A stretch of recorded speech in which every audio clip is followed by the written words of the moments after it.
Okay. So I just spent some time sorting my seeds.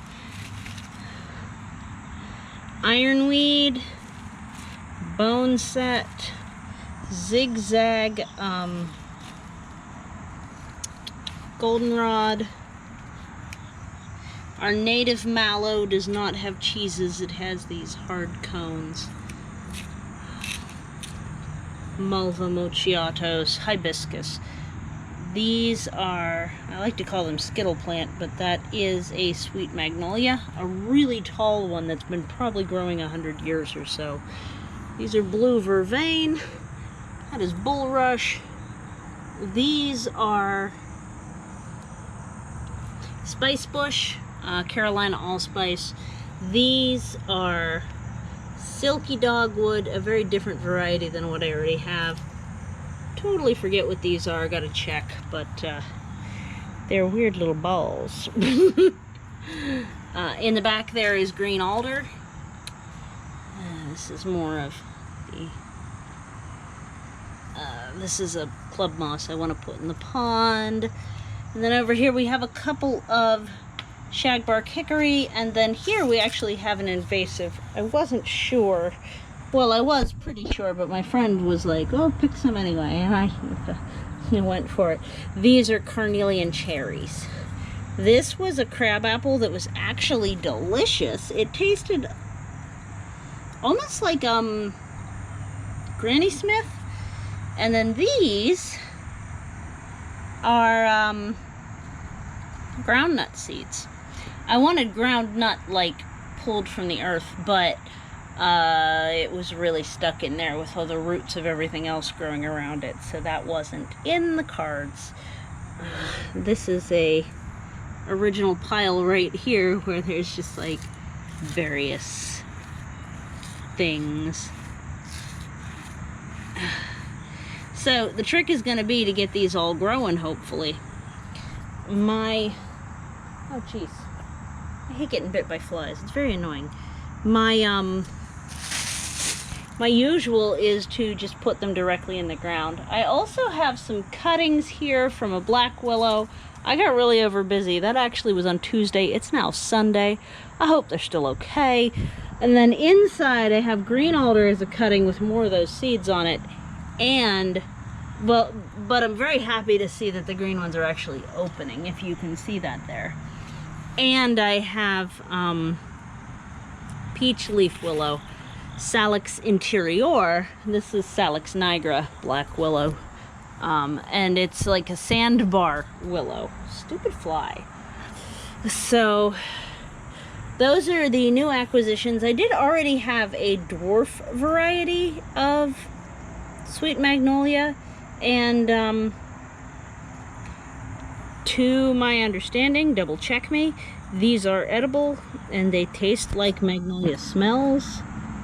I haven't had them in a while, and these were falling down pretty much too young, so there wasn't anything to try really. So that's what we got here. Gotta go put the club moss in the pond. Oh, pond, right. It's not sealed yet. I'm actually building a raised beds in more places because I'm starting to have a lot more trouble getting up and down. This is now draining exactly as I hoped, and it turns out my first instinct was actually the right instinct.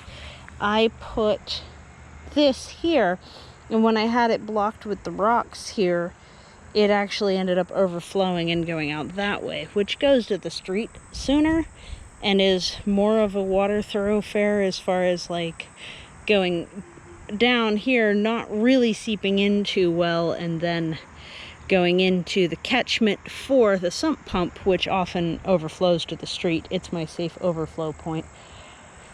So what we have here also is the workings of, hey, didn't I just mention a new retainer wall? Well, yeah, I did, and here it is. This is something I'm also working on, is I want to bring this up so that I don't have to bend down quite as far in the long run. And a lot of the bricks that the neighbor gave me are going to go to this. That said, I am supposed to be putting the babies out, the baby quails out on Wednesday. They're already 2 weeks old. The nights are only 65 degrees, so that's perfect. I could run a heater in their little cabin for nighttime only, and that would probably help too. But the concept being that the adult quails and the young quails can't live together. So I really should be working on this, not the raised bed that I just showed you, but that is who I am. I get excited about new stuff, and it's not super helpful sometimes. Alas. So that is I've been harvesting a bunch of the beans here. These are great beans. This is like a whole meal off of just a handful, really. Very happy with the noodle beans. Yard-long beans, noodle beans, kind of depends on where you buy them from, what they call them. Also want to definitely put... I have a couple plants I want to move. This one I never fully planted in, but my initial idea of where to put it is going to be the final verdict for the gooseberry, because it is stabby, and I want to weave it up through that hedge right there. And we got a lot of stuff going on here too. These did well in here. The shade here seems to be helping. So, I don't know. Shade is good in a lot of cases. I guess my afternoon sun gets pretty intense. Cooks things, especially when there's like a drought going on. Well, yeah, so the overflow, it comes right up to where you can see the damp.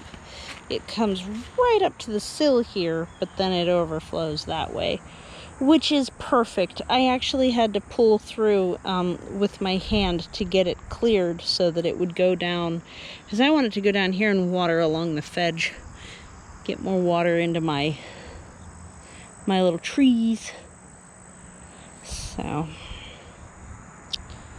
yeah, and it's not lined yet, so it goes down pretty quickly. But when it does rain, it fills right up, because there's a trench under this flap here.